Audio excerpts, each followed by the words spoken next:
Now we are going to start with colligative property. Right. So first of all, you should know that what is colligative property. In order to make you understand, I am just taking an example to make you understand in a better way that what actually is a colligative property. Look at the board carefully.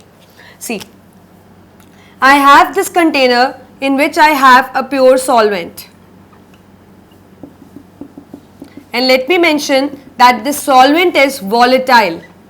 So that means it will exert a pressure. Let us say that the pressure equals to let's say P naught A. Now I have a solute. So let it be my solute as B, right. So it will also exert certain pressure. Let's say P naught B.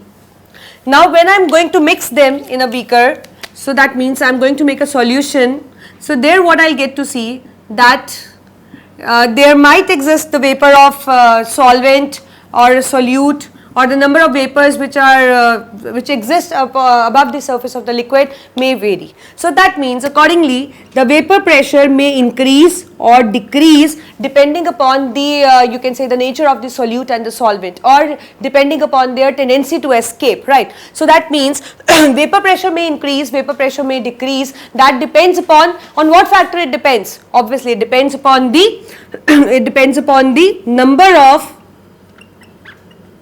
solute particles. And one more thing, it depends upon the attractive forces also. It depends upon the attractive or the binding forces that exist between the particles. Right. So that means when we are mixing the solution, when we are making the solution, or you can say when we are mixing solute and solvent, vapor pressure may increase or vapor pressure may fall. It just depends upon the number of the solute particles. I think it's clear that it depends upon the number of the solute particles, because it depends that actually that how many of the solute particles are causing a hindrance to the solvent particles to get evaporated, or likewise that means the vapor pressure may increase or decrease accordingly. So that means here the vapor pressure, the falling of the vapor pressure or rising of the vapor pressure just depend upon the number of the solute particles and also on the binding forces. As I told you in a previous lecture that when the binding forces are less, so that means they relate the escaping tendency will increase, and when the binding forces are going to more, the escaping tendency is going to increase, right. So that means it doesn't depend upon identity, does it? No. Suppose I take you can say I take 1 kg of water and I am adding 1 mole of NaCl into it, and likewise I am taking 1 kg of water, I am adding 1 mole of urea to it. You will see that the vapor pressure increase or decrease in the same way, irrespective that whether you add NaCl or urea, the fall or increase in the vapor pressure is just going to remain same. So that means all those properties which depends upon the number of the solute particles present in a solution and is independent of their identity, those properties are something called as colligative properties. I repeat, just write in your copies.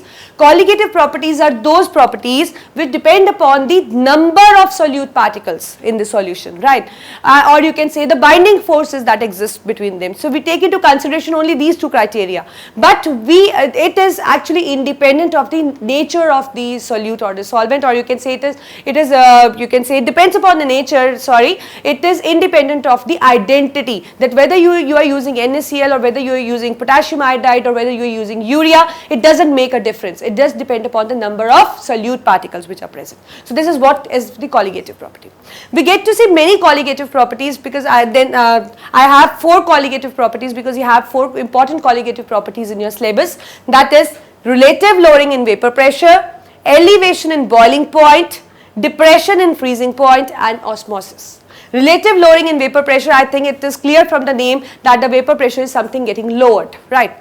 Elevation in boiling point means the boiling point is rising up from the normal level. Depression in freezing point means the freezing point is falling, and osmosis we will be discussing. As you all know that osmosis is a movement of solvent particles from higher concentration to the lower concentration. Now we will be taking into consideration all those 4 properties, and I will just make you realize that yes, they are a colligative property. They depend upon the number of solute and irrespective of the identity of the solute. So just look at the board carefully. So we are starting with the first property, let us say relative lowering in vapor pressure. Relative lowering in vapor pressure. Now suppose I have a solvent. See, whenever you explain these kind of questions, just make use of figures. More you will make use of figure, more you will be clear in answering, right? So just look at the board. Suppose I have this solvent, let my solvent be A. I specify you that my solvent is volatile. Volatile means it has an escaping tendency and it is going to form vapors. So let these exist as my vapors of this pure solvent. Let the mole fraction of the solvent be XA and the partial pressure which it would exert alone, let it be P naught A. Right.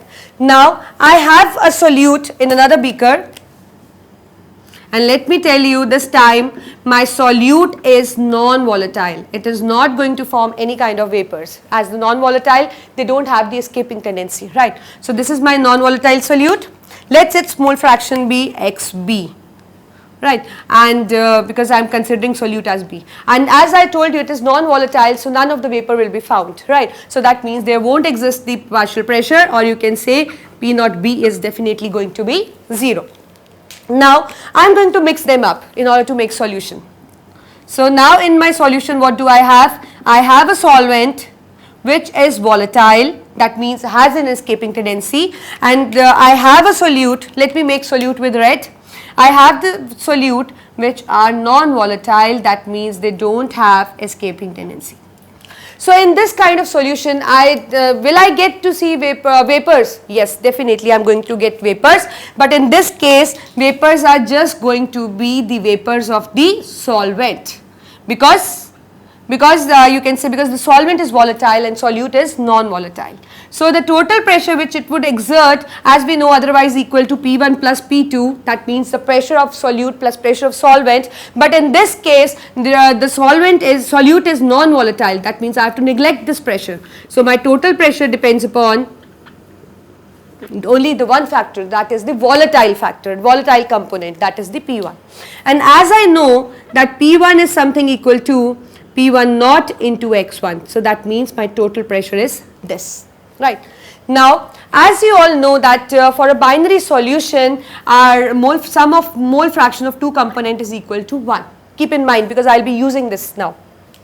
So let us see that how the lowering of vapor pressure can be expressed mathematically. It's clear theoretically that why the vapor pressure is getting lowered, because due to the solute nature, because solute is non-volatile in nature, it will occupy some of the surface and won't let the solvent molecules to get escape. They won't be letting it to make the vapors. So that means the vapor pressure is somehow going to be less than the vapor pressure it would exert when it is present in a pure solvent form. Right. So that means I can write that if I want to see the change in pressure, so obviously as I told you that the pressure due to pure solvent is going to be more than the pressure it would exert when it is present alone. Right. So that means we have to subtract, or we can subtract this PA from P naught A, because P naught A is greater, right? In this case the pressure it is exerting when it is present alone as a solvent is more as compared to the pressure when it is which it is exerting when it is present in a solution form. So I can write this in this way also, that it is equal to, let me put this value, substitute its value, so it is to explain. Whether you take P1 or you take PA hardly matters, right?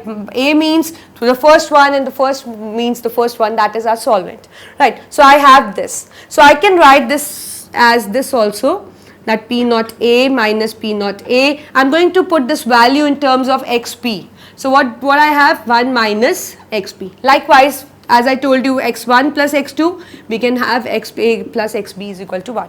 So I am taking the mole fraction of XA in terms of XP. So what do I get? I get 1 minus XP. Let me solve this equation. So what do I get? I have to multiply it in order to open the bracket.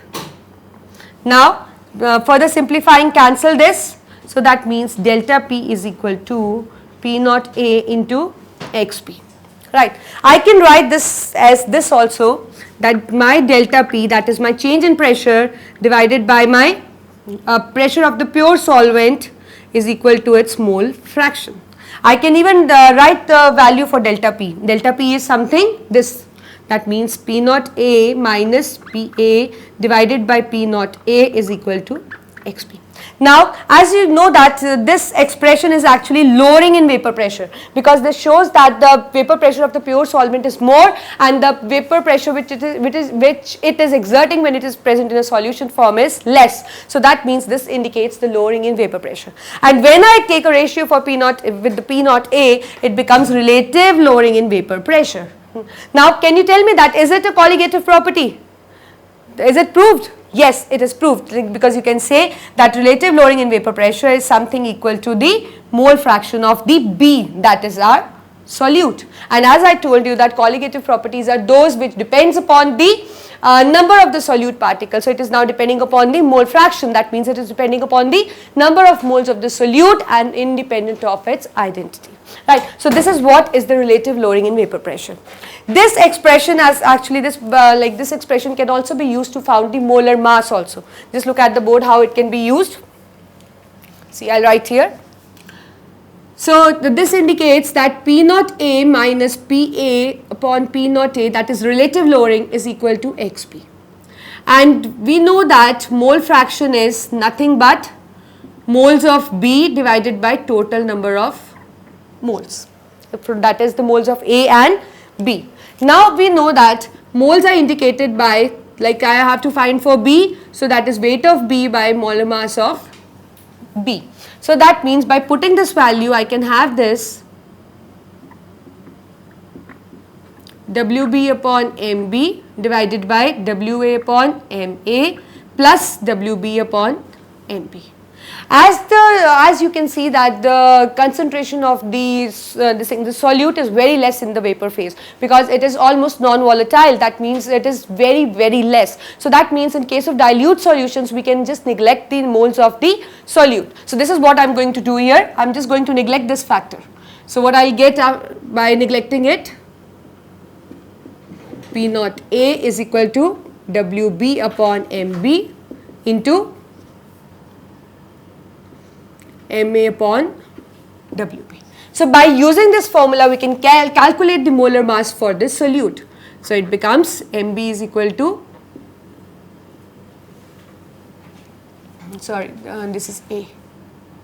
MB is equal to WB into MA divided by WA into relative lowering in vapor pressure.